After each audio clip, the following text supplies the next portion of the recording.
So hello, I'm Scott Poynton, and welcome here to our short video where we are just presenting the findings that we've had from our Project Catalyst Fund 8 proposal on the 21st century agricultural supply chain. We just really want to talk through what we found through this research project. And the focus, basically, the focus of the project was to look at an agricultural supply chain where we could increase the social and financial inclusion of farmers through building decentralized blocks as a core to the infrastructure. Basically, it comes down to seeing what we're doing in the field and finding ways of verifying it and sharing it transparently through a global decentralized network. And this was about looking into this supply chain that we're working on to see if this was possible and to learn about it.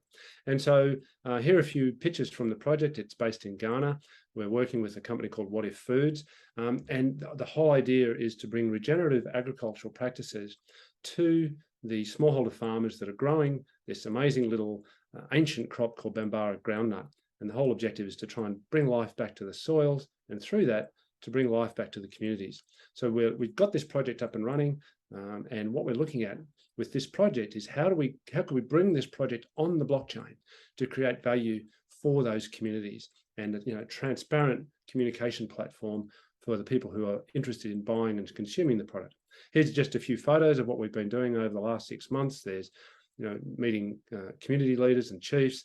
These are the women out there who are planting the seeds, and we're starting to make biochar to increase the organic matter and life in the soils. And there in the bottom right there is the Bambara itself, and it's up and running, and we're pretty excited about the fact that it's now growing. So over to you, Magnus, about sharing what we found.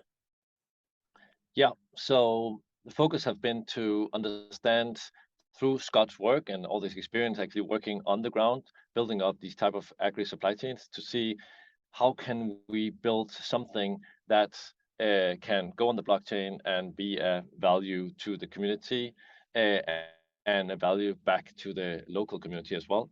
So there's a lot in the closing report, so I'm just going to be going into kind of like some of the findings we found. So this is a illustration of the solution that we call Earth Trust, which is a verification solution focused on verifying the work done on the ground in a decentralized and scalable way, and by having some trust mechanisms, put the data on chain and achieve connecting the people on the ground actually doing the work with the consumers, with the customers, and kind of like circumventing all the different steps in between, which is the normal, complicated, untransparent supply chain. And high level, it of course entails collecting the data and verifying the data, and then using this to communicate. Once you have it verified on chain, communicate it, and of course there's value transfer as well, because we can use money to go directly to the ground in a transparent way.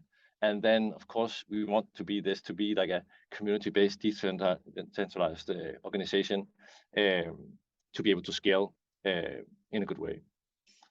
Yes, and the next slide, please. So what we want to do now is to actually start building this, and we are started a little bit, but we want to start validating that this is actually a solution that works and can be done, and we can align all the incentives around this. So we have different proposals that target this in 4 different ways to prove the 4 different elements, which is on the ground validation. So how do we incentivize validators to verify what's happening on the ground in a truthful way with multi-layer verification? And the multi-layer also comes into the actual environmental article you have down here in the right corner. See how can we use satellite technology and working with an expert in that field. And then above that, Earth Trust decentralized validation is also, this can also be applied to forest conservation and forest reforestation projects. And then down in the left corner, we have the proposal for how can we then take all this data that have been validated on the ground and actually put it up in the cloud for validation in a global community, and say like, what happened on the ground? What does that equal? Is that a good practice? Or could we, for example, say there's some work being done on the ground that actually correlates to carbon offsets, and having this global community that can actually validate that in a scalable way as well. So yeah, next slide. We'll just really hope you'll come and vote for our new proposals, and thank you so much for supporting us in this project. Thanks very much.